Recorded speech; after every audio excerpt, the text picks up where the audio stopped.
So yes, about Jeff, you asked. Okay. Yeah. So you've watched him progress over the years, and you've been good friends with him? Yeah, we're pretty good friends. Yeah. Fantastic. So when you judged him way back, how can you describe his progression a little bit for us? Because I don't think I'm going to get a chance to interview him. Well, first of all, he was so good. I think that we actually asked him not to compete in the junior contest anymore. If he wanted to be in a contest, he would have to go with the adults. That's how good he was. Wow. So technically, his lip control on that was always good. The minute he started, he was good. But this is all he's ever done, you understand. And his shows were always creative. There was nothing ever copied. And I will tell you that I even gave the museum an audio tape I had. I'm not even sure why I have it. Audio tape of one of his junior, I think he was a junior vet at the time. And at the beginning, the first 50% of it is not real good.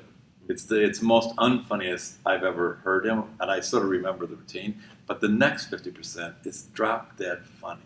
So he was always trying new stuff, whether it worked or not. It didn't always work, but the last 50% was well worth the price of admission to see him. He's in, I guess, you could say probably the last 50% of his career now. Yeah.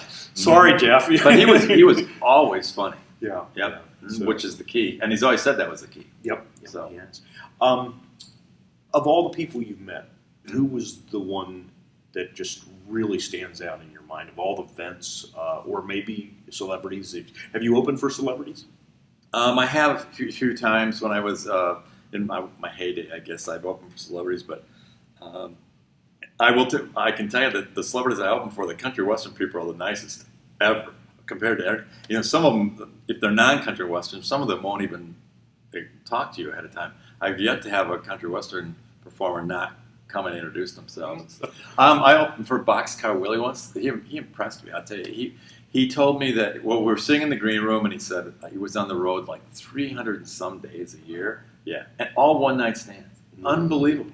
So, and we were just talking. He says, we got a new bus. And he said, come out and see it. So we went out and he showed me his bus and everything. And then he said, well, we're going to be in England for like 2 weeks. And I said, well, at least you get to stay someplace for 2 weeks. He goes, no, it's 14 one-night shows. I'm going, are you serious?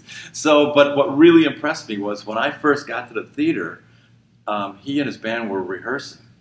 He's on the road over 300 days a year, and they were rehearsing. It really impressed me. Wow. That guy was a consummate professional. So I guess that's how they get where they are. Well, that's it. And practice is a big part right. of it. Well, I had opened for Bobby Vinton, and that was one of the first. He maybe have been the first person I ever a celebrity that I opened for. And so after the show, I met him after the show. That was all, and it was very cordial and everything. I didn't know what to do. Do you meet him before or after? I don't know. But I hung around, and he was very cordial. But then I left the stage door, and there's all these gray-haired old ladies waiting for Bobby Vinton out the back stage door. And I come out, and they go, and they're looking at me going, oh, that was the guy with Chip, right? They don't even, that's how I realize they don't know who the ventriloquist is. Is that the stage tech? Yeah, they don't know who the ventriloquist is at all. But they'll always remember the puppet.